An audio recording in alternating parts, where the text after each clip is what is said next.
people, we continue to meditate on God's love. தேவனுடைய அன்பை குறித்து நாம் தொடர்ந்து பார்த்து வருகிறோம். Especially God's love through the Lord Jesus Christ. தேவனுடைய அன்பை கிறிஸ்துவின் மூலமாக நாம் முக்கியமாக பார்த்து. This is the third part of my preaching. இது மூன்றாவதாக நான் பண்ணும்படியான இந்த பிரசங்கம். John's Gospel, 1 John 4:9. 1 யோவான் 4:9. 1 John 4:9. In this was manifested the love of God towards us, because that God sent His only begotten Son into the world that we might live through Him. தம்முடைய ஒரே பேரான குமாரனாலே நாம் பிழைக்கும்படிக்கு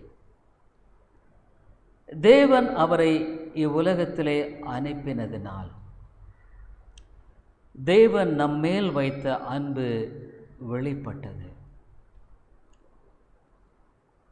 God manifested the love of God towards us. தேவன் தம்முடைய அன்பை இந்த உலகத்தில் வெளிப்படுத்தி இருக்கிறார். He didn't fail to show His love to us. அவருடைய அன்பை காட்ட அவர் தவறவில்லை. His love is a perfect love. அவருடைய அன்பு ஒரு பரிபூர்ணமான அன்பு. Even though we are sinners, God never failed to show forth His love. நாம் பாவிகளாக இருந்தாலும் கூட தேவன் தம்முடைய அன்பை வெளிப்படுத்தாமல் தவறவில்லை. Manifested the love of God towards us. தேவன் தம்முடைய அன்பை வெளிப்படுத்தியிருக்கிறார். For what purpose God revealed His love towards us? தேவன் எந்த நோக்கத்துக்காக தம்முடைய அன்பை நம்முடைய வாழ்க்கையில் வெளிப்படுத்தியிருக்கிறார்? There should be a purpose, is it? ஏதாவது ஒரு நோக்கம் இருக்கணும் இல்லைங்களா? In everything there is a purpose. ஒவ்வொன்றிலும் ஒரு நோக்கம் நிச்சயமாக இருக்கிறது. We know that. So here the Bible says, வேதனை சொல்லுகிறது, that we must live. நாம் பிழைக்கும்படிக்கு. அப்படின்னா என்ன? வாட் இஸ் இட் தட் நான் பிழைக்க? I am alive. நான் உயிரோடு தானே இருக்கிறேன். I speak, I walk, I do things. நான் பேசுகிறேன், நடக்கிறேன், பல காரியங்களை செய்கிறேன். But Bible does not speak here about our physical moments.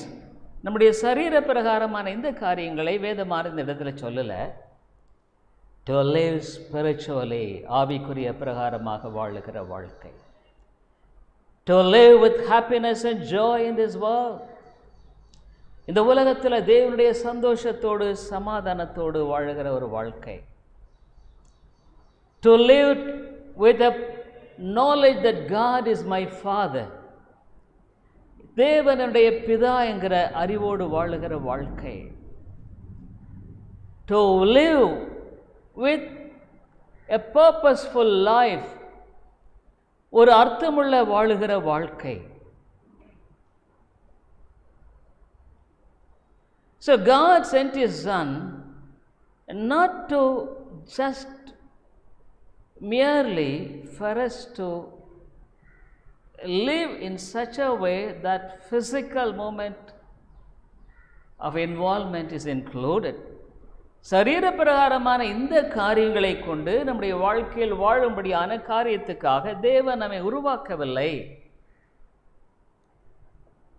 God is created with a purpose that we may live spiritually.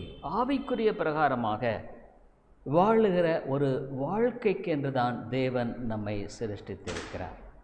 That's why Bible says The love of God is revealed in this way.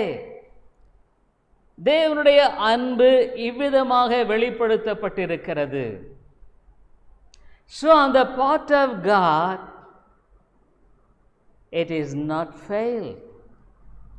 ஆண்டவருடைய பகுதியில் அது தவறவில்லை. So probably me ask, I don't live a life of happiness in this world. இந்த உலகத்தில் நான் ஒரு சந்தோஷமாக வாழ்கிறேன்னு என்னால் சொல்ல முடியாது. Rather in many ways I am miserable. சொல்லப்போனால் நிறைய காரியங்களில் நான் துயரமாக தான் இருக்கிறேன். Fear is filled my heart. What will happen? என்ன நடக்குன்னு பயம் எனக்கு இருக்கு. Because of that I am frustrated. அதனால் நான் குழம்பி இருக்கிறேன். So many things are there. அநேக காரியங்கள். So what is meant by that God sent His Son and loves me? அப்போ ஆண்டவர் அனுப்பி என்னை நேசிக்கிறார். அதனுடைய அர்த்தம் என்ன? Yes, dear people, the purpose of God's sending Son in your life is not really fully fulfilled. தேவன் தம்முடைய குமாரனை அனுப்பியதனுடைய அந்த ஒரு நோக்கம் உன்னுடைய வாழ்க்கையில் நிறைவேறவில்லை. Or else I could say the completeness of God's revelation is not being brought forth in your way of life. அல்லது உன்னுடைய வாழ்க்கையில் வாழுகிறதனுடைய இந்த காரியத்தில் அதனுடைய முழுமையான தாக்கத்துக்குட்பட்ட ஒரு வாழ்க்கை உன்னில் வெளிப்படவில்லை. This is a great sacrifice. இது மிகப்பெரிய ஒரு தியாகம். The God of heaven came down in this world,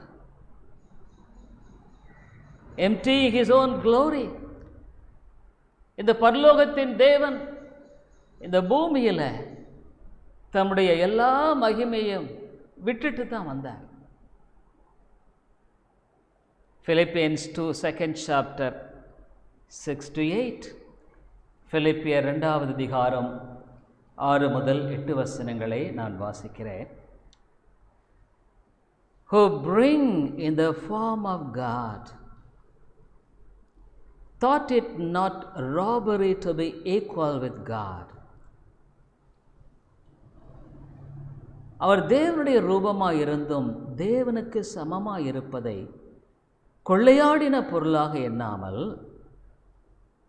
17, but made himself of no reputation, and took upon him the form of a servant, and was made in the likeness of men. தம்மைத்தாமே வெறுமையாக்கி அடிமையின் ரூபம் எடுத்து மனுஷர் சாயலானார். And being found in the fashion as a man, he humbled himself and became obedient unto death, even the death of the cross.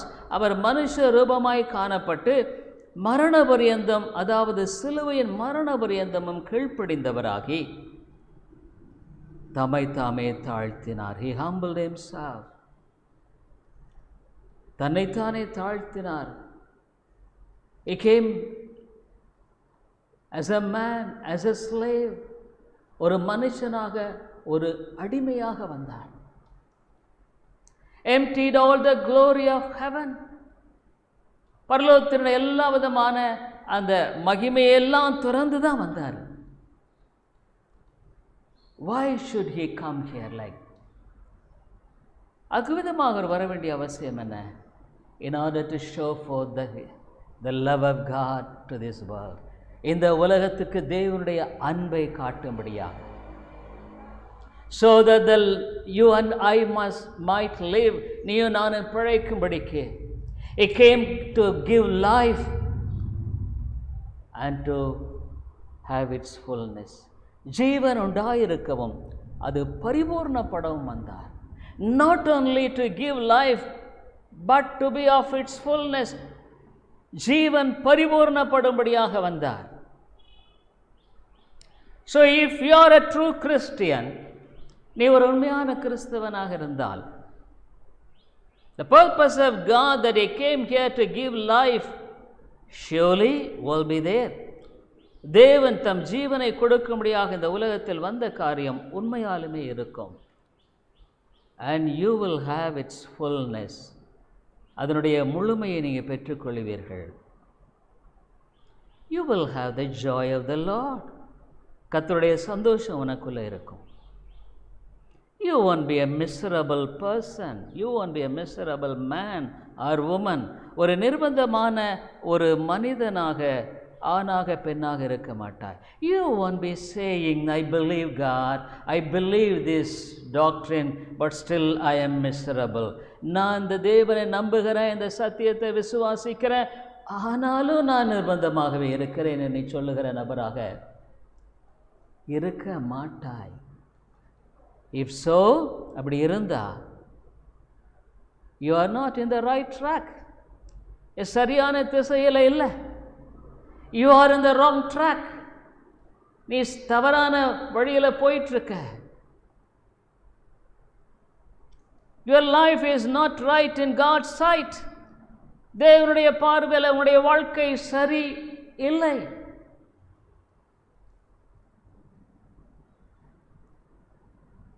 He came and revealed His great love so that man could have the joy of Jesus and the peace of Jesus in your life. அவர் இந்த உலகத்தில் வந்தனுடைய நோக்கம் இயேசு கிறிஸ்துவினுடைய சந்தோஷம். சொன்னார், உங்களுடைய சந்தோஷம் நிறைவாக இருக்கும்படுன்னு இயேசு சொல்கிறார். So that your joy may be full, Jesus said. Is it all a mere statement in the Bible which is not completely be enjoyable in my life? இதெல்லாம் வேதத்தில் சொல்லப்பட்டிருக்கிற சத்தியம், என் வாழ்க்கையில் இதெல்லாம் முடியாதுன்னு சொல்கிறியா? I tell you, dear friend, that is not absolutely right. அது சரியில்லை. So probably you may ask, I am miserable. நான் நிர்பந்தமாக இருக்கிறேன். Fear is there in my life even though I want to do something. ஏதோ செய்ய விரும்புகிறான பயம் எனக்குள்ளே இருக்குது. I don't have real happiness in my life. என்னுடைய வாழ்க்கையில் உண்மையான சந்தோஷம் இல்லை. Because of me, my family is not happy. என் நிமித்தமாக என்னுடைய குடும்பம் சமாதானம் இல்லை. I am not a blessed father and mother to my children. என்னுடைய பிள்ளைகளுக்கு ஒரு ஆசீர்வதிக்கப்பட்ட தகப்பனாக தாயா நான் இல்லை. Why is it the way that the Bible teaches about a Christian? ஒரு கிறிஸ்தவனை பற்றி வேதம் அப்படி தான் சொல்லுதா? No. This morning you are in the very presence of God. இந்த காலையில் நீ தேவனுடைய பிரசன்னத்தில் இருக்கிற. It is not mere coming to a church here. நீ ஏதோ சபைக்கு வந்ததுங்கிறது அல்ல. The very God who speaks through the Bible speaks to you now through me. இந்த வேதத்தில் பேசின அந்த தேவன் என் மூலமாக உன்னிடத்தில் பேசுகிறார். He wants to point out your heart. இருதயத்தை சுட்டி காட்ட விரும்புகிறார். When God speaks to you, you may respond humbly, Lord, this is my true condition. I surrender now today. ஒரு ஆண்டவர் அந்த காலையில் என்னோடு கூட பேசும் பொழுது, நீ ஆண்டவரை இதுவே என்னுடைய உண்மையான நிலை, நான் உமக்கு முன்பாக என்னை தாழ்த்தி ஒப்பு கொடுக்கிறேன் நீ சொல்லலாம். Or else you could resist and have not a real dealing with God. அல்லது நீ எதிர்த்து நின்று உண்மையான விதத்தில் தேவனோடு கூட இடைப்படுதலை உன்னுடைய வாழ்க்கையில் பெறாமலும் நீ போகலாம். It's your choice. இது உன்னுடைய தெரிந்து கொள்ளுதல். Either you could humble yourself, Lord, I want this. What the Bible says, ஆண்டவரே எனக்கு இது தேவைன்னு நீ சொல்லலாம். Or else, Lord, it's all right. சரி ஆண்டவர், I have been hearing this preaching for so many years. இந்த பிரசங்கத்தை நான் பல ஆண்டுகளாக கேட்டு வருகிறேன். ஐ நோ த பைபிள், வேத எனக்கு தெரியும். ஐ நோ த தியாலஜி, வேத சாஸ்திரம் எனக்கு தெரியும். Oh, it's all right, I could have my own way of doing things. என்னுடைய வாழ்க்கையில் நான் என்ன செய்வது என்பது குறித்து எனக்கு தெரியும். நான் விதமாய் போகவே விரும்புகிறேன். I tell you, dear friend, God only has brought all the misery in your life, all the dissatisfaction, all the things which God only has brought in your life. உடைய வாழ்க்கையில் நீ சந்திக்கிற துயரங்கள், பாடுகள், உபத்திரங்கள் எல்லாவற்றையும் தேவன் தான் உடைய வாழ்க்கையில் அனுமதித்திருக்கிறார். He is a sovereign God. அவர் சர்வேகாதிபத்தியம் உள்ள ஒரு தேவன். Unless He allows it, it can't be in your life. அவர் அனுமதிக்காதிருந்திருப்பானால் இதனுடைய வாழ்க்கையில் நடைபெற்றிருக்க வாய்ப்பே இல்லை. Probably you may think, oh, I have done a mistake, இதில் நான் தப்பு செஞ்சிட்டேன். Oh my, this person has done a mistake, இந்த நபர் தப்பு செஞ்சிட்டாரு. That person has done a mistake, அந்த நபர் தப்பு செஞ்சிட்டாரு. Never, never, never. இல்லவே இல்லை. Unless God allows something, it can't happen. Even the devil attacks. பிசாசு தாக்கினாலும் கூட ஆண்டவர் அனுமதிக்காம உனக்கு எதுவுமே நேரிடவில்லைங்க. But that has got a purpose. ஆனால் அதில் ஒரு நோக்கம் இருக்கிறது. a definite purpose in your life. உடைய வாழ்க்கையில் திட்டமான நோக்கம் இருக்கு. I don't know your life this morning fully. வாழ்க்கையை பற்றி முழுக்க எனக்கு இந்த காலையில் தெரியாது. But you know in your heart, how is your heart condition? இருதயத்தில் இந்த காலையில் எப்படி இருக்கிறது உனக்கே தெரியும். So God wants to directly point out your heart to bring out a solution in your life. ஆகவே ஆண்டவர் வாழ்க்கையில் உன்னுடைய இருதயத்தோடு சரியான ஒரு பரிகாரத்தை கொண்டு வரும்படியாக இந்த காலையில் பேச விரும்புகிறார். Either you could say, Lord, this is my true condition and I surrender now. நீ ஒருவேளை ஆண்டவரிடத்தில் ஆண்டவரே இதுவே என்னுடைய நிலை, நான் இப்பொழுது என்னை தாழ்த்துகிறேன் என்று சொல்லலாம். Or else you could go unsurrendered from this place. அல்லது நீ ஒப்புக்கொடாமலும் போகலாம்.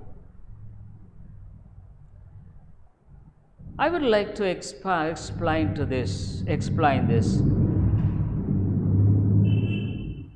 through an incident. ஒரு நிகழ்வின் மூலமாக உங்கள் மத்தியில் நான் விளக்கப்படுத்த விரும்புகிறேன். The Lord Jesus Christ in this world to come, He has chosen the humble people like Mary. மரியாளை போன்ற எளிமையான பாத்திரங்களை தேவன் இந்த உலகத்தில் வரும்படியாக தெரிந்து கொண்டார். Humble people like Joseph to take care of him. அவரை பராமரிக்கும்படியாக யோசேப்பை போன்ற மக்களை தேவன் தெரிந்து கொண்டார். Humble people like shepherds to come and worship him. அவரை ஆராதிக்கும்படியாக மேய்ப்பர்களை போன்ற எளிமையான மக்களை தேவன் தெரிந்து கொண்டார். You see, I would like to explain today the life of Joseph as how he surrendered when God spoke to him.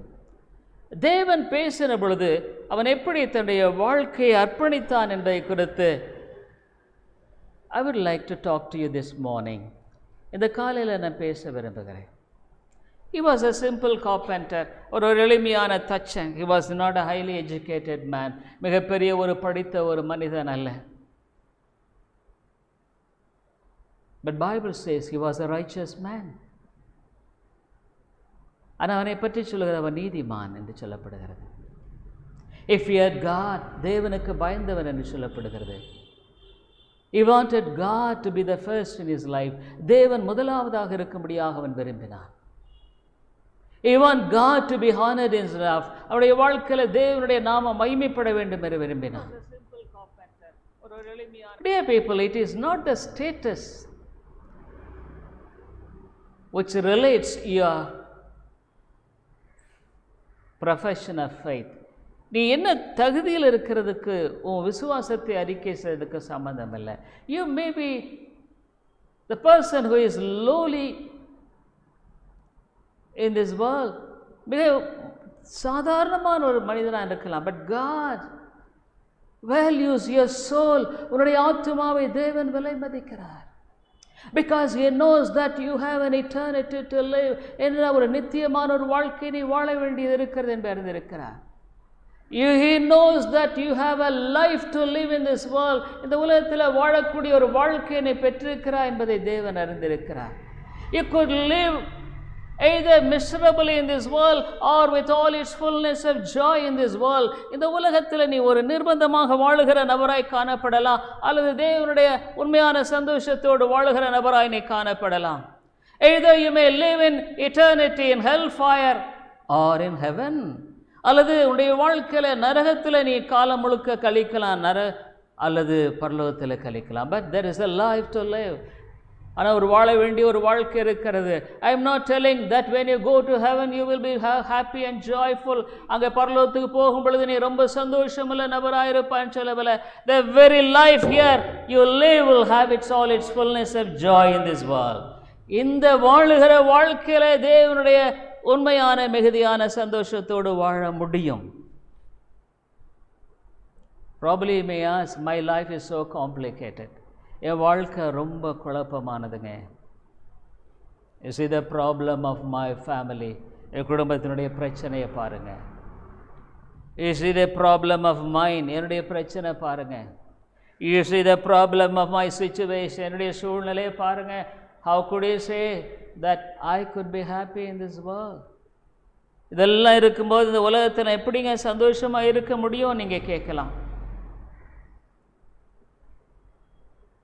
If you have a willing heart for that, அதுக்கு ஒரு விருப்பமுள்ள இருதயம் இருக்குமானா, I tell you nothing could really hinder you. உடைய வாழ்க்கையில் எதுவுமே உன்னை தடை பண்ணாது. We see Joseph. I would like to turn to Matthew Gospel. மத்தேயு எழுதின சுவிசேஷத்தை திருப்பிக் கொள்ளுவோம். Matthew Gospel, first chapter. மத்தேயு எழுதின சுவிசேஷம் 1வது அதிகாரம் from 18 நான் வாசிக்கிறேன். 18th verse. Now the birth of Jesus Christ was on this wise, when as his mother Mary was espoused to Joseph. Before they came together, she was found with child of the Holy Ghost. இயேசு கிறிஸ்துவினுடைய ஜனனத்தின் விவரமாவது, அவருடைய தாயாகிய மரியாள் யோசேப்புக்கு நியமிக்கப்பட்டிருக்கையில் அவர்கள் கூடி வரும் முன்னே அவள் பரிசுத்த ஆவியினாலே கர்ப்பவதியானாள் என்று காணப்பட்டது. 19. Then Joseph, her husband, being a just man and not willing to make her a public example, was minded to put her away privately. அவள் புருஷனாகிய யோசேப்பு நீதிமானாயிருந்து அவளை அவமானப்படுத்த மனதில்லாமல் இரகசியமாய் அவளை தள்ளிவிட யோசனையாயிருந்தான். Joseph, you see the situation of Joseph. யோசேப்பு நிலையை பாருங்க. Here that Mary was pregnant. மரியாள் கர்ப்பமாக இருக்கிறாள். She was betrothed to Joseph and they were not married. And the news came to Joseph that Mary was conceived. அவங்க திருமணம் நிச்சயிக்கப்பட்டிருக்கிறது. அவ்விதமான வேளையில் யோசேப்புக்கும் மரியாளுக்கு திருமணம் நடக்கவில்லை. அப்போ இந்த செய்தி வருது, மரியாள் கர்ப்பமாக இருக்கிறாள். You could understand the mind of a person when hears such a news. அவ்விதமான ஒரு செய்தியை கேட்கும்போது ஒரு மனுஷனுடைய மனநிலை எப்படி இருக்கும் நீங்கள் யோசிச்சு பாருங்க. What a great shock it would have been. அது எவ்வளவு பெரிய ஒரு அதிர்ச்சியாக இருந்திருக்கக்கூடும். Definitely it would have been such a great shock. அது நிச்சயமாக ஒரு பெரிய அதிர்ச்சியாக இருக்கக்கூடும். So you see the 20th verse, அந்த 20வது வசனம், but while he thought on these things, அவன் இப்படி சிந்தித்துக் கொண்டிருக்கையில், when he was almost confused, குழப்பமடைந்த நிலையில், how could this be? இது எப்படி நடக்கக்கூடும்? Probably she would have done some wrong. அவள் தப்பு செய்திருப்பா. I thought that she was a very godly lady. ஒரு தெய்வ பக்தியுள்ள பெண் என்பதாக நான் எண்ணிக்கொண்டிருந்தேன். Oh, what a terrible thing it is. எவ்வளோ ஒரு பயங்கரமான காரியம். Any person could really be in such a state to be confused. இந்த மாதிரி குழப்பம் அடையக்கூடிய ஒரு சூழ்நிலை இருப்பது இயற்கைதானே. So when he was in that state, அவன் இப்படி சிந்திக் கொண்டிருக்கையில், God was speaking to him. தேவன் அவனோடு கூட பேசுகிறார். 20th verse, but while he thought on these things, behold, the angel of the Lord appeared unto him in a dream, saying, Joseph, thou son of David, fear not to take unto thee Mary thy wife, for that which is conceived in her is of the Holy Ghost. அவன் இப்படி சிந்தித்துக் கொண்டிருக்கையில் கர்த்தருடைய தூதன் சொப்பனத்தில் அவனுக்கு காணப்பட்டு, தாவீதின் குமாரனாகிய யோசேப்பே, உன் மனைவியாகிய மரியாளை சேர்த்துக்கொள்ள ஐயப்படாதே. அவளிடத்தில் உற்பத்தியாயிருக்கிறது பரிசுத்த ஆவியினால் உண்டானது. For that which is conceived in her womb is of the Holy Ghost. I have never heard a lady conceived by the Holy Ghost to take unto thee. ஒரு பெண் பரிசுத்த ஆவியினால் கர்ப்பவதி ஆனால் என்பதை குறித்து நான் இது மட்டுமாக கேட்டதே கிடையாது. I have never heard such a thing. இந்த மாதிரி ஒரு காரியத்தை நான் ஒரு நாளும் கேட்டதே கிடையாது. I can't believe. நான் அதை நம்ப முடியாது. I cannot. Absolutely it is impossible. என்னால் முடியவே முடியாது.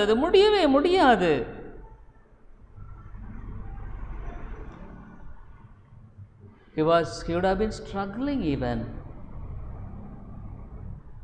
அவன் ஒருல போராடி இருப்பான். But there is a spirit of God speaks to him.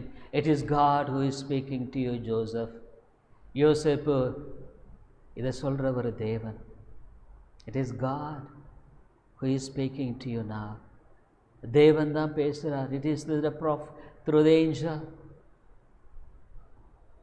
So on the one hand there is fear. ஒரு பக்கம் பயம். On the other hand, oh God, because it is you who is speaking to me. ஆண்டவரே, நீர் பேசுறதா இருக்கிறதுனால here I am. ஆண்டவரே, இதோ நான் இருக்கிறேன். Not only that, God gives some interest, gives some responsibility to him. அவனுக்கு சில பொறுப்பையும் கூட கொடுக்கிறார். 21st verse, and she shall bring forth a son, and thou shalt call his name Jesus, for he shall save his people from their sins. அவள் ஒரு குமாரனை பெறுவாள், அவருக்கு இயேசு என்று பெயரிடுவாயாக, ஏனெனில் அவர் தமது ஜனங்களின் பாவங்களை நீக்கி அவர்களை ரட்சிப்பார் என்றாள்.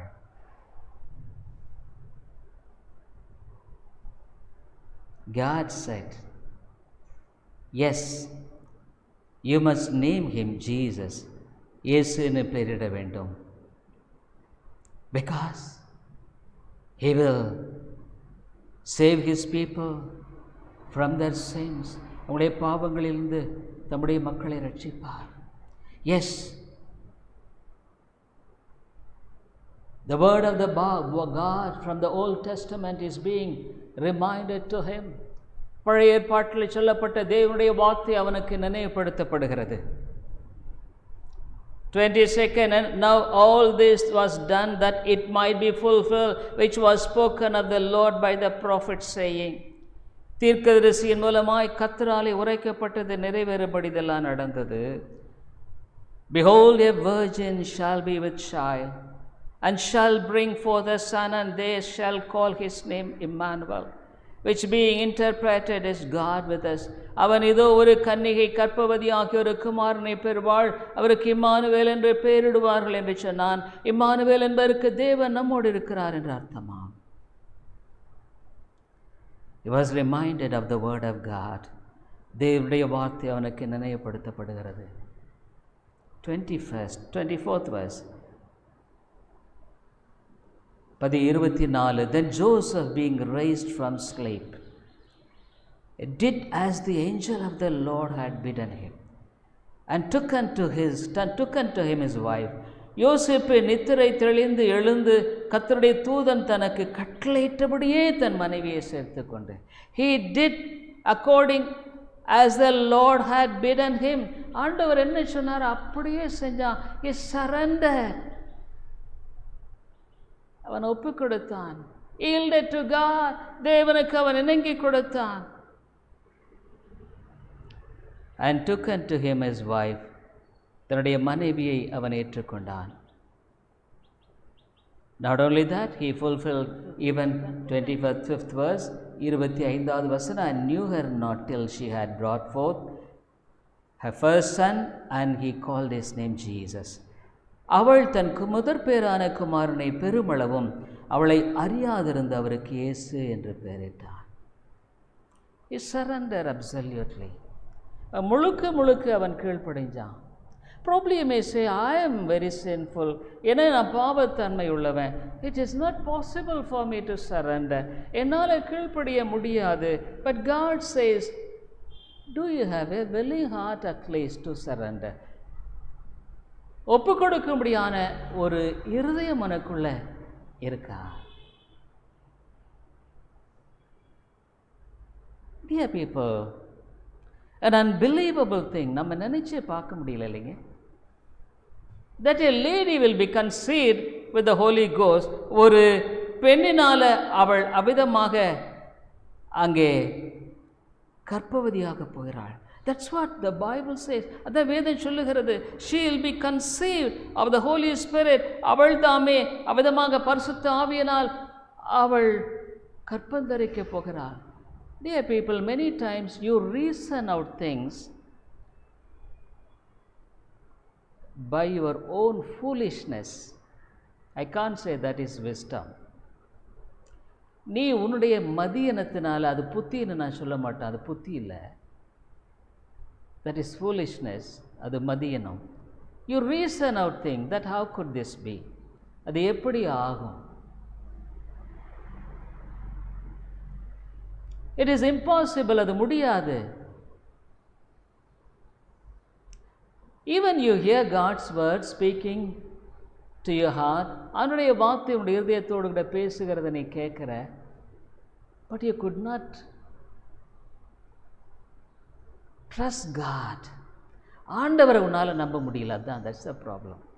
Unbelief is nothing but not trusting God. அவிசுவாசங்கிறது என்னன்னா ஆண்டவரை நீ நம்ப மாட்டேங்கிற, அவ்வளோதான்.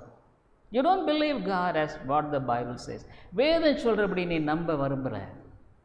So you reason out things. ஆகவே நீ காரியங்களை எல்லாம் யோசிக்கிற, it is impossible, இது முடியாதது. Oh man, oh woman, who are you to reason out God's things? மனுஷனே மனுஷியே, ஆண்டுடைய காரியத்தை ரீசன் அவுட் பண்ணுறதுக்கு, அதை தர்க்கிக்கிறதுக்கு, அதை நியாயப்படுத்துறதுக்கு நீ யார்? Who are you? நீ யார்? You are just a clay. நீ ஒரு மண்ணு. You sit here, one day you will be in the bottom of the earth. இன்னைக்கு நீ உட்கார்ந்து இருக்கிற, ஒரு நாள் பூமிக்கு அடியில் நீ இருப்ப. You are a clay. நீ ஒரு மண்ணு. Even though you are a clay, you are making all sorts of foolishness in this world. நீ மண்ணா இருந்தா கூட எல்லா மதிகேட்டையும் நீ செஞ்சிட்டு இருக்கிற. So your life is miserable because of your own reasoning with all your foolishness. ஆகவே உன்னுடைய மதிகேட்டினால நீ உன்னுடைய காரியங்களை குறித்து தர்க்கம் பண்ணுறவாறு, வாக்கு பண்ணுறவர். அதனாலேயே உடைய வாழ்க்கை நிர்பந்தமாய் காணப்படுகிறது. Dear people, God doesn't say that you have capacity to do what God commands. நீ அதை செய்யறதுக்கு உனக்கு அதிகாரம் இருக்குன்னு உனக்கு பலம் இருக்குன்னு சொல்லலை. When you really have a heart to yield to God, God gives you the strength to obey Him. நீ ஆண்டவருக்கு கீழ்ப்படியணுன்ற ஒரு உண்மையான இருதயம் உனக்குள்ளே வருமானா அது கீழ்ப்படுகிற அந்த கிருபையை தேவன் எனக்கு கொடுக்கிறார். But you reason out in your own way that it is impossible for me when God asks me to surrender my life as such. நான் இருக்கிற வண்ணமாக என்னுடைய வாழ்க்கையை நான் கீழ்ப்படிதலுக்குள்ளே கொண்டு வரணும்னு சொன்னால் அது என்னால் முடியாத காரியம்.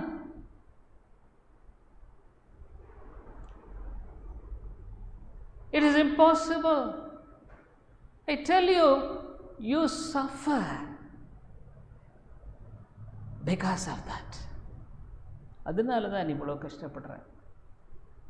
I want to be very free with you and frank with you. உங்கள்கிட்ட நான் மிக தெளிவாக பேச விரும்புகிறேன். I don't want to hide anything from you. உன்னிடத்தில் நான் எந்த விதத்திலும் மறைக்க நான் விரும்பலை. I tell you, if you are a child of God, you will have the peace of God and the joy of God. I have been telling you. நீ தேவனுடைய பிள்ளையாக இருந்தால் தேவனுடைய அந்த சந்தோஷம் அந்த சமாதானம் உனக்குள்ளே இருக்குன்னு நான் சொன்னேன். I would like to differentiate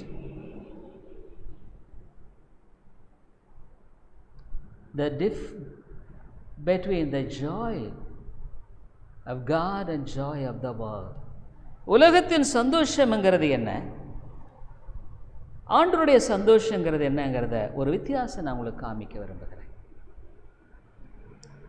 The joy of the world is related with the things of this world. இந்த உலகத்தின் சந்தோஷம் எல்லாம் இந்த உலகத்தின் காரியங்களை சார்ந்திருக்கிறது. Suppose if you have money, probably it may appears to be happy. ஒருவேளை கொஞ்சம் பணம் இருந்தால் நீ சந்தோஷமாக இருக்கிறதை போல காணப்படலாம். True to say that also is not true. உண்மையாக சொல்லப்போனால் அதுவும் இல்லை. So suppose if there is something which happens in your life, வாழ்க்கையில் ஏதாவது நடந்திருக்குமானா you will be happy for some time. கொஞ்ச நாள் சந்தோஷமாக இருக்கலாம். Probably I don't know how long will continue that joy. அந்த சந்தோஷம் எவ்வளோ காலம் தொடர்ந்து இருக்கும்னு சொல்ல முடியாது. So it's all related with the world. இந்த உலகத்தை சார்ந்து இருக்கிறது. When you don't have money, you feel miserable. பணம் இல்லைன்னா துயரமாக காணப்படுகிற. You complain of your life. வாழ்க்கையினுடைய காரியத்தை குறித்து துக்கப்படுகிற. You complain this person and that person. அந்த மனுஷனை பற்றி பேசுகிற, இந்த மனுஷனை பற்றி பேசுகிற. You are so sad in your life and there is no joy in your life. உடைய வாழ்க்கையில் துயரமாய் காணப்படுகிற. Suppose if you are suffering with sickness, வியாதியினால் யூ லுக் வெரி சேட், ரொம்ப துயரமாய் காணப்படுகிறாய். So the joy of the world is related all with the things of this world. இந்த உலகத்தை சார்ந்ததாக இருக்கிறது. Today's prosperity preachers preach that. இன்றைக்கு இந்த செழிப்பு உபதேசத்தை செய்கிறவர்கள் அதைத்தான் பிரசங்கிக்கிறார்கள். When you believe Jesus, your all sadness will go. நீ இயேசுவை நம்பினா உன்னுடைய எல்லா துயரம் போய்விடும். Your problem will be solved. உன்னுடைய பிரச்சனை தீர்ந்துடும். Your problem in the family will be solved. உன் குடும்பத்தில் பிரச்சனை தீர்ந்து விடும். God will help you to get a good job. நல்ல வேலை பெற்றுக்கொள்ள God will help you this way or that way. இந்த விதத்தில் அந்த விதத்தில்.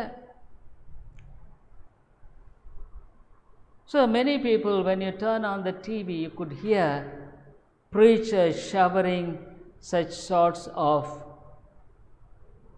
the things of this world. இந்த உலகத்தினுடைய காரியங்களை குறித்து போதகர்கள் ரொம்ப பேசுகிறத பார்க்குறோம். So it varies according to your situation. உடைய சூழ்நிலைக்கு தகுந்தது மாறிடுது. You are joyful this morning and you are very sad in the evening. இன்னைக்கு ரொம்ப சந்தோஷமா இருக்க, மாலையில துயரமாயிடுற. Suppose the joy which stands for few days and disappears afterwards. சில நாட்கள் உன்னுடைய இந்த உலக சந்தோஷம் இருக்கு, அப்புறம் அது போயிடுது. But the joy of the Lord, கர்த்தருடைய சந்தோஷம், it is something and absolutely different. இது வித்தியாசமானது. That's why in Habakkuk 3:17-19 this man could say, ஆகவேதான் ஆபக்குக் 3வது அதிகாரம் 17 19 வசனத்தில் இந்த மனுஷன் சொல்றாரு, the prophet Habakkuk, தீர்க்கதரிசியான ஆபக்குக் சொல்றாரு, although the fig tree shall not blossom, neither shall fruit be in the vines, the labor of the olive shall fail, and the field shall yield no meat, the flock shall be cut off from the fold, and there shall be no herd in the stalls. அத்திமரம் துளிர் விடாமல் போனாலும், திராட்சை செடிகளில் பழம் உண்டாகாமற் போனாலும், ஒலிவ மரத்தின் பலன் அற்று போனாலும், வயல்கள் தானியத்தை விளைவியாமற் போனாலும், கிடையில் மந்தைகள் முதலற்று போனாலும், தொழுவத்திலே மாடு இல்லாமற் போனாலும். 18th verse, I will rejoice in the Lord, I will joy in the God of my salvation. நான் கர்த்தருக்குள் மகிழ்ச்சியாயிருப்பேன், என் ரட்சிப்பின் தேவனுக்குள் களி கூறுவேன். What is it? என்ன? Fig tree is not blossom. அத்திமரம் துளிர் விடல. No fruit in the vines. திராட்சை செடியத்தில் பழம் இல்லை. The labor of the olive fail. ஒலிவ மரத்தின் பலன் அற்று போயிடுச்சு. The flock shall be cut off. ஆட்டு மந்தைகள் முதலற்று போயிடுச்சு. There's no herd in the stalls. தொழுவத்திலே மாடு இல்லை. So I am very sad. ஆகவே நான் ரொம்ப துயரமாக இருக்கிறேன். Even so-called the joy of so-called Christians have is not the joy of the Lord and the joy of the world, truly speaking. கிறிஸ்தவர்கள் என்று அழைக்கப்படுகிறவர்களுடைய சந்தோஷம் கூட இந்த உலகத்தின் சந்தோஷம் தான் நிறைய. உண்மையான கர்த்தருக்குள்ளான சந்தோஷம் இல்லை. He says, yet I will rejoice in the Lord, I will joy in the God of my salvation. நான் கர்த்தருக்குள் மகிழ்ச்சியாயிருப்பேன், என் ரட்சிப்பின் தேவனுக்குள் களி கூறுவேன். Why? How could he say this? Because I know the God who loves me so much. என்னை நேசிக்கிற தேவனை நான் அறிந்திருக்கிறேன். Because the Bible says, whomsoever he loved them to the end. யார் அவரை நேசித்திருக்கிறாரோ அவளை முடிவு பெரிய நேசித்திருக்கிறார். I have a living relationship with God. எனக்கு ஆண்டவருக்கு ஒரு ஜீவனுள்ள தொடர்பு இருக்கிறது. He speaks to me through his word and through circumstances. In many ways he is speaking to me. தேவனுடைய வார்த்தையின் மூலமாக சூழ்நிலை என்னோடு கூட அவர் பேசிக் கொண்டிருக்கிறார். Saint Paul could say, I know whom I believe. நான் விசுவாசிக்கிறவர் என்னார் என்று அறிந்திருக்கிறேன். It's a real relationship with God. தேவனோடு கூட கொண்டிருக்கிற ஒரு உண்மையான தொடர்பு. It is not the knowledge, அறிவில்லை. It is the knowledge, not even the truth. சத்தியத்தை அறிகிற அறிவில்லை. It is the knowledge which makes to have a living relationship with God. ஜீவனுள்ள தேவனோடு கூட கொண்டிருக்கிற ஒரு தொடர்பு. It can never be changed. அது மாறாது. I know my God loves me. என் தேவன் என்னை நேசித்திருக்கிறார்.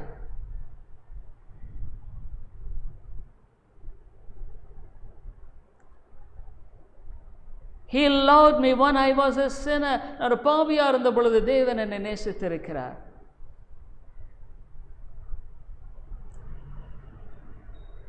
I gave a part for meditation because some problem with WhatsApp. I just record it and afterwards it is being channelized through YouTube.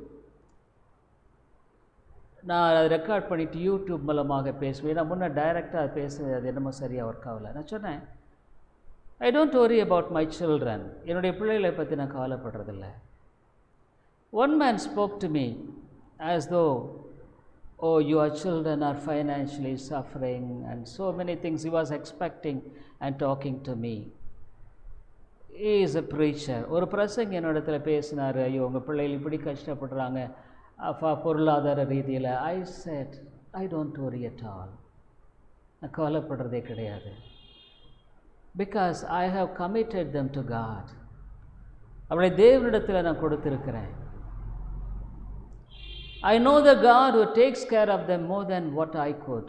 என்னால் செய்கிறத விட அவர்களை அக்கறை எடுத்துக்கொள்ளுகிற ஒரு தேவனை நான் அறிந்திருக்கிறேன். The Bible says the children will be taught of the Lord. பிள்ளைகள் கர்த்தரால் போதிக்கப்பட்டிருப்பார்கள். So I don't worry at all. நான் கவலைப்படுறதில்லை. I pray for them. உட்கார்ந்து ஜெபிக்கிறேன். That's what I do.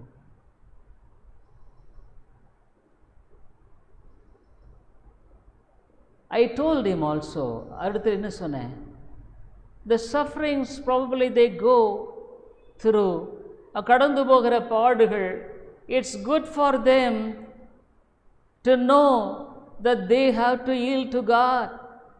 அது கடந்து போகிற பாடுகள் அவங்க வாழ்க்கையில் ஆண்டவருக்கு தங்களை ஒப்புவிக்க வேண்டும் என்பதை அறிந்து கொள்வதற்கு அது நல்லா இருக்கும்.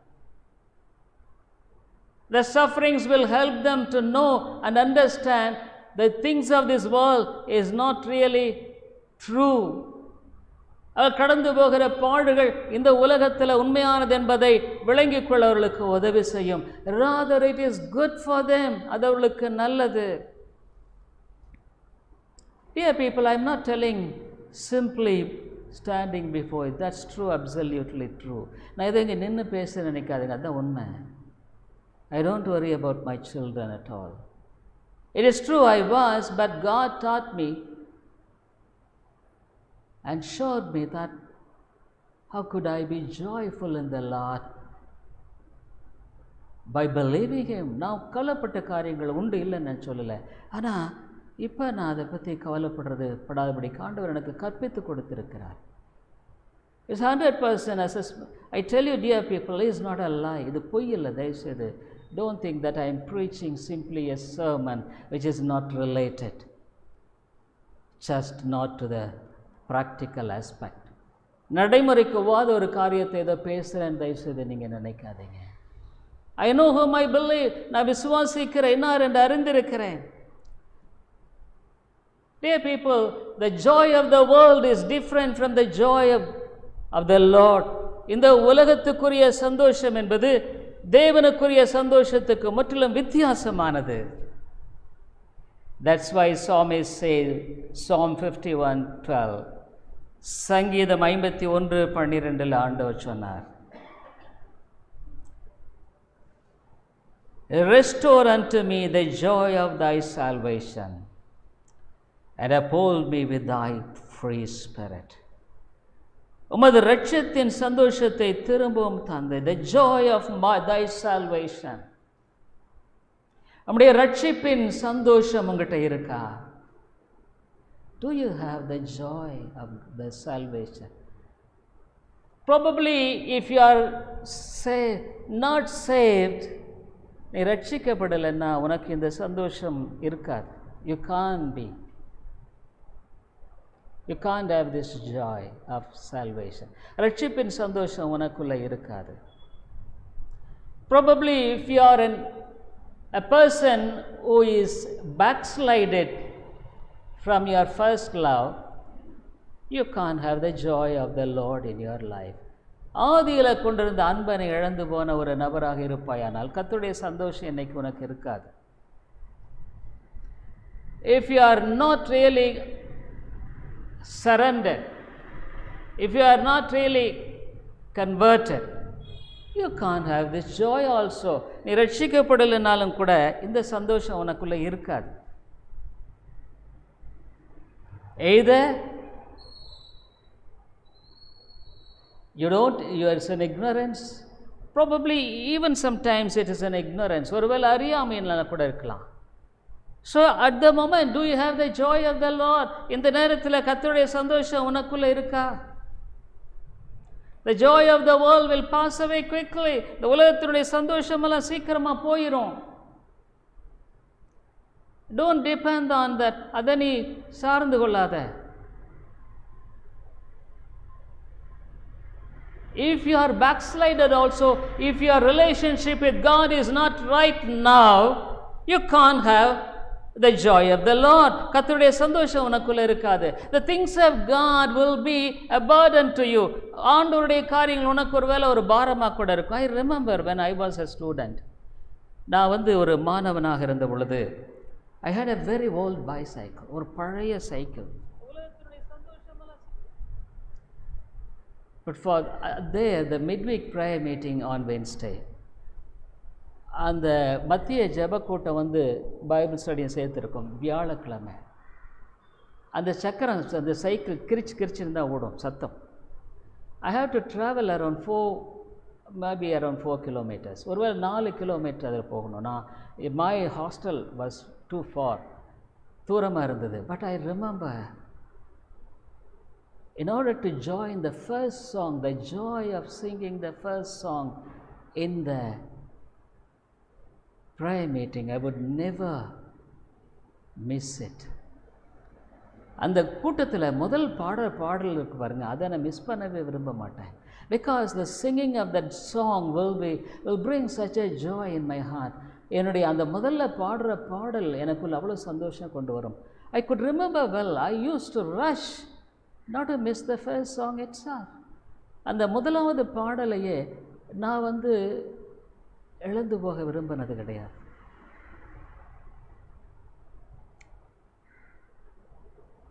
Dear people, I tell you, where are you now? இப்போ நீ எங்கே இருக்க? Is your relationship with God is right? தேவனுக்கு முன்பாக ஆண்டவருக்கு கொண்டிருக்கிற தொடர்பு சரியா இருக்கா? Or else man of unfaith, அவிசுவாசம், confusion, fear, sin is dominating you. பாவம் உன்னை மேற்கொள்ளுகிறது. You are confused, குழப்பம், confusion in the family, குடும்பத்தில் குழப்பம். You don't have the joy of the Lord. கர்த்தருடைய சந்தோஷம் இல்லை. You don't have full involvement in God's things. அவனுடைய காரியங்களில் முழு ஈடுபாடு உனக்கு இல்லை. Your heart is divided. உன்னுடைய காரியம் இருதயம் பிரிக்கப்பட்டு இருக்கிறது. You don't have a wholehearted involvement in the things of God. தேவனுடைய காரியங்களில் முழு இருதயம் உனக்கு இல்லை. To come to the worship, ஆராதனைக்கு வருகிறதுனா கூட சரி, or anything of the Lord, அவனுடைய காரியத்தில் எதுவும் செய்தால் you are so diligent in doing things. கருத்துள்ளவனா, it is not somebody should poke you to do that. நீ இப்படி செய்ய அப்படி செய்யன்னு யாராலும் சொல்லிகிட்டே இருக்கணுன்ற அவசியம் இல்லை. You will be a man of such a heart of joy that your heart will be 100% yielded and be involved in the joy of the Lord. உடைய இருதயம் அவனுடைய காரியங்களில் முழு இருதயத்தோடு அதில் ஈடுபாடோடு செய்யக்கூடிய காரியமாக இருக்கும். This morning God is speaking to you. Do you want that joy, or do you want to continue in your miserable state? God is asking. The choice is yours. நீ தெரிந்து கொள்ள வேண்டியது உன்னுடையது.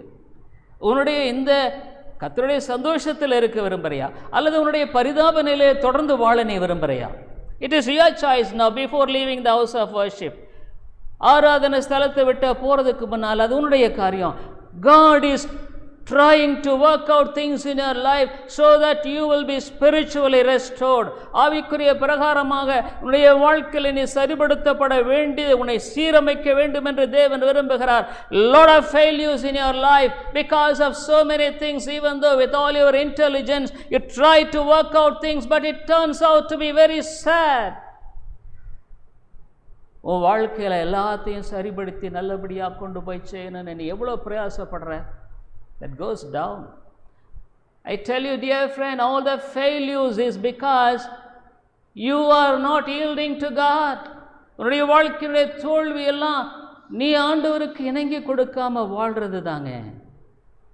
It is you are the cause. நீ தான் காரணம். Don't blame others. மற்றவர்களை குற்றம் சாட்டாத. Your relationship with God is not right. தேவனுக்கும் உனக்கும் உள்ள தொடர்பு சரியில்லை. You appear to be right, but internally you are a turmoil. வெளியே நல்லா காணப்பட, ஆனால் உள்ள உனக்கு குழப்பம் இருக்கு. But God wants you. Will you surrender now? உன்னை தாழ்த்தி ஒப்பு கொடுப்பியா? Joseph said, Lord, I will surrender to whatever you say. நீ சொல்றதுக்கு நான் ஒப்பு கொடுக்கிறேன். Dear people, unless otherwise you will yield to God. God won't work on your behalf. I'm afraid. நீ ஆண்டவருக்கு ஒப்பு கொடுக்கலன்னா உன் பக்கமாக ஆண்டவர் இருந்து செய்வார் நான் எதிர்பார்க்கலைங்க. You don't want to yield to God, but you want God to work out on your behalf. நீ ஆண்டவருக்கு இணங்கி கொடுக்க விரும்பல, ஆனால் ஆண்டவரின் பக்கத்தில் உன் பிரச்சனை தீர்க்கணும்னு நினைக்கிற. It is not the prayer that will bring out your solution. நீ ஜெபம் பண்ணுறதுனால பிரச்சனை தீர்ந்துருன்னு நினைக்காத. It is not anything, even coming to the church will not solve your problem. நீ உன்னுடைய வாழ்க்கையில் சபைக்கு வர்றதுனால, even doing this or that will not solve your problem. இதுவும் அது செய்யறதுனால உன்னுடைய பிரச்சனை தீர நினைக்காத. A surgeon, why he gives anesthesia? ஒரு அறுவை சிகிச்சை டாக்டர் ஏன் மயக்க மருந்து கூட? Because he has to operate on him. அவர் அறுவை சிகிச்சை செய்யணும். Unless you yield to God, நீ ஆண்டவருக்கு ஒப்பு கொடுக்கலனா, dear people, you will be miserable in this world and you will be miserable in eternity. நீ இந்த உலகத்திலும் நிர்பந்தமாயிருப்ப, நித்தியத்திலும் நிர்பந்தமாயிருப்ப. When Spurgeon was hearing as a boy a sermon, a simple sermon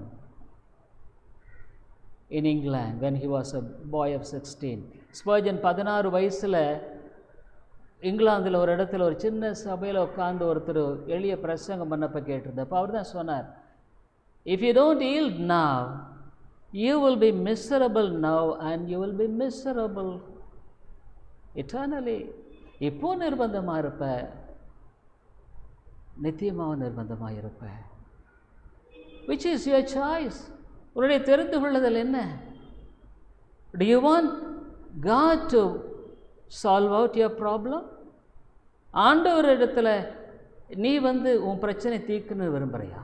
Or do you want suggest something to God so that he could work out the problem for you? ஆண்டவர் இடத்துல உன் பிரச்சனை தீர்க்கிறதுக்கு ஏதாகிலும் காரியத்தை சொல்லணும்னு சொல்லி நினைக்கிறியா? He is the God, the sovereign God, சர்வ வல்லமையுள்ள தேவன். Whatever he allowed in your life, it is his purpose that he should draw you closer to him. அவர் உன்னை இழுத்துக்கிறதுக்கு தான் இதெல்லாம் வாழ்க்கையில் அனுமதித்திருக்கிறார். More than all the happiness of this world, the happiness of spiritual happiness is more simple. The psalmist is afraid. எல்லா சந்தோஷத்தை விட, இந்த உலகத்தை சந்தோஷத்தை விட ஆவிக்குரிய சந்தோஷம் தேவைங்க. It will never be altered. மாறாது. It can't be taken. அவனிடத்தில் எழுதப்படாது. Psalmist prays. சாமிங்கேதக்காரன் ஜெபிக்கிறார். Lord, take away the joy from my heart. I sinned against you, God. ஆண்டவரே, நமக்கு விரோதமாக பாவம் செஞ்சிட்டேன். சந்தோஷத்தை என்னை விட்டு எடுத்துடாதீங்க. I tell you, when you are restored to God, God knows how to solve your problem, dear friend. நீ ஆண்டவரிடத்தில் உன்னை ஒப்புரவாகும் பொழுது உன்னுடைய பிரச்சனையை எப்படி தீர்க்கிறதுன்னு ஆண்டவர் அறிஞ்சிருக்கிறார். He knows how to bring out the solution. பரிகாரத்தை எப்படி செய்யணும் இருக்கிறார். Stop doing on your own accord. உன் சொந்த வழியில செய்யறதெல்லாம் நிறுத்து. Yield to God with all your humility. தாழ்மையா தேவனுக்கு ஒப்புக்கொடு. Don't think that you could accomplish this and that. இதுவும் அது என்னால் செய்ய முடியும்னால நினைக்காத. Surrender to God. தேவனிடத்தில் ஒப்பு கொடுப்பியா? லார்ட், ஆண்டவரே, ஐ எம் ஸோ ஃபூலிஷ், நான் மதியனமாக இருக்கேன்.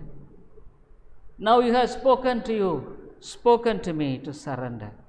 ஆண்டவரே, இப்போ ஒப்பு கொடுக்க முடியாத இடத்துல பேசியிருக்கிறேன். ஐ surrender as such with all my problems. என்னோட எல்லா பிரச்சனைகளோட நான் ஒப்பு கொடுக்குறேன்.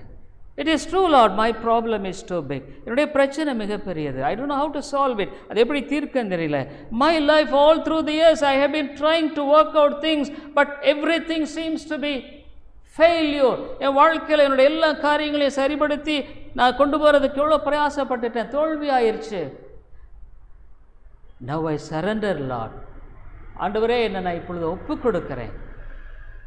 With all my problems, எல்லா பிரச்சனைகளோட I surrender. நான் ஒப்பு கொடுக்கிறேன். Have mercy upon me, O God. ஆண்டவரே, என் பேரில் இரக்கமாயிரும். Forgive my sins. என்னுடைய பாவங்களை மன்னியும். Dear friend, are you willing to surrender to God now? ஆண்டவருக்கு உன்னை ஒப்பு கொடுக்க ஆயத்தமாக இருக்கிறையா? I don't know what is your heart now. உன் இருதயம் எனக்கு எப்படின்னு தெரியாது. But if you are not having the happiness of the lord, you are not in the right place. அவனுடைய சந்தோஷம் உனக்குள்ள இல்லைன்னாவே நீ சரியா இல்லைன்னு அர்த்தம்.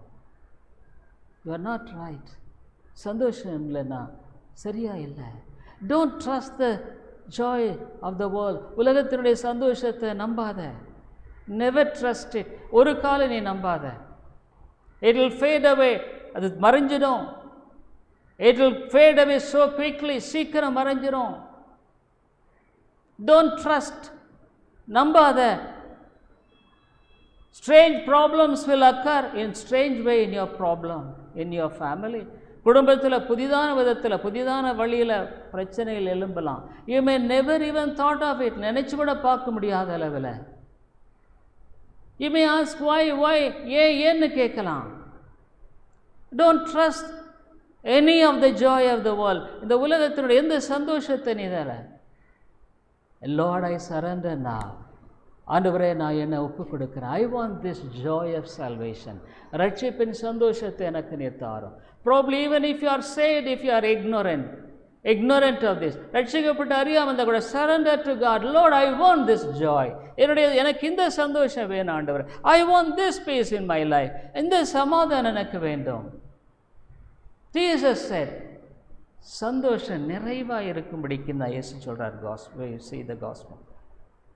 சுவிசேஷ என் சந்தோஷம் நிறைவாக இருக்குது. If you are a child of Jesus, இயேசுவின் பிள்ளையாக இருந்தால், you will have the joy of the Jesus. இயேசுவின் you will have the peace and the சமாதானம் இருக்கும். Jesus said, I give you the peace which the world cannot give. உலகம் கொடுக்கக்கூடாத சமாதானத்தை உனக்கு நான் கொடுக்கிறேன். Are a child of God, தேவனுடைய பிள்ளையா? If you have not surrendered it, இதுவரைக்கும் வாழ்க்கையை ஒப்பு கொடுக்கலனா, this is the right time. சரியான நேரம். Tell God, I surrender now. இதுவரை நான் ஒப்பு கொடுக்கிறேன். The second son of the rich man, the prodigal son, கெட்ட குமாரன், அந்த ஐஸ்வர்யனுடைய மகன், he was running to the father. தகப்பனை நோக்கி ஓடி வருகிறான். All the filth of the pigs were all on his shirt. அவனுடைய சபை அந்த சட்டை மேலே அந்த பன்றியினுடைய அசுத்தங்கள் எல்லாம் இருக்குது. His hair was not combed properly. It was all completely a mess. அவனுடைய உலக தோற்றம் எல்லாம் பார்க்கும் பொழுது தலையெல்லாம் சீவில் எல்லாம் அவன் பன்றி எடுத்து தான் வந்தான். He said, I will arise and go to my father. நான் எழுந்து என்னுடைய தாப்பன் இடத்துல நான் போவேன். He didn't say, oh, I will change my dress and go. நான் எல்லாம் மாற்றிட்டு போகிறேன். Never. When he was coming, his father ran and hugged him. தகப்பன் போய் அங்கே, he said, change his clothing, yes, bring a new one. புதிய வஸ்திரத்தை தரீங்க. Give him the ring, give him the sandals. Dear people, I tell you, you will be a different person. நீ வித்தியாசமான, your testimony will make nations to come to you. உன்னுடைய சாட்சி தேசங்களை நோக்கி ஓடி வரும்படியாக கர்த்தர் செய்வார். You will be a blessing to your generation. தேவன் ஆசீர்வாதமாக உன்னை சந்ததிக்கு ஆசீர்வாதமாக மாற்றுவார். Yes, it is possible with God. தேவனால கூடும். Why do you have bitterness and anger about people who don't love you? உன்னை நேசிக்காதவர்களை குறித்த வருத்தமும் கோபமும் உனக்குள்ளே ஏன் இருக்கிறது? Because you don't have the joy, and you could not express the joy even though when they scold you, when they ill treat you, உன்னை தவறாக நடத்தும் பொழுது, உன்னை திட்டும் பொழுது கூட you could not express the joy of the Lord in your life. ஆண்டவருடைய சந்தோஷத்தை உன்னால் வெளிப்படுத்த முடியல. But now God is calling you. தேவன் அந்த காலையில் அழைக்கிறார். Will you surrender? ஒப்பு கொடுப்பியா? ஆண்டவரே, என்னுடைய வாழ்க்கையை முழுமையாக ஒப்பு கொடுக்குறேன். எது எப்படி பண்ணுவீங்க எனக்கு தெரியாது, ஆனால் உம்மால கூடும். இந்த காலையில் இந்த ஆலயத்தில் இந்த நாளில் உம்மிடத்தில் ஒப்பு கொடுக்குறேன். உன்னை தாழ்த்துவையா? என்னுடைய வாழ்க்கையை ஆண்டவர் அழகாக கட்டுவார்.